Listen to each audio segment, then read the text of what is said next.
تقوی اختیار کرنے کی نصیحت۔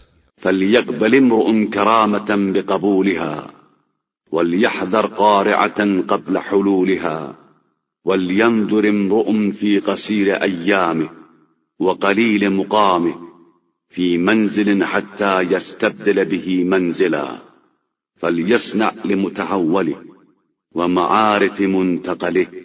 اب ہر شخص کو چاہیے کہ انہی صفات کو قبول کر کے کرامت کو قبول کرے اور قیامت کے آنے سے پہلے ہوشیار ہو جائے، اپنے مختصر سے دنوں اور تھوڑے سے قیام کے بارے میں غور کرے کہ اس منزل کو دوسری منزل میں بہرحال بدل جانا ہے۔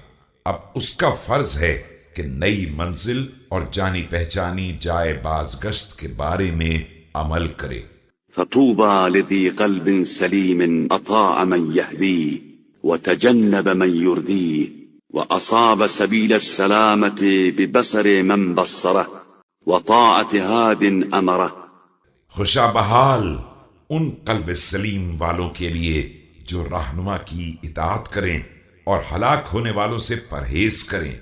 کوئی راستہ دکھا دے تو دیکھ لیں اور واقعی رہنما امر کرے تو اس کی اطاعت کریں۔ وبادر الهدى قبل أن تغلق أبوابه وتقطع أسبابه واستفتح التوبة وأماط الحوبة فقد أقيم على الطريق وهدي نهج السبيل۔ ہدایت کی طرف سبقت کریں قبل اس کے کہ اس کے دروازے بند ہو جائیں اور اس کے اسباب منقطع ہو جائیں۔ توبہ کا دروازہ کھول لیں اور گناہوں کے داغوں کو دھو ڈالیں۔ یہی وہ لوگ ہیں جنہیں سیدھے راستے پر کھڑا کر دیا گیا ہے اور انہیں واضح راستے کی ہدایت مل گئی۔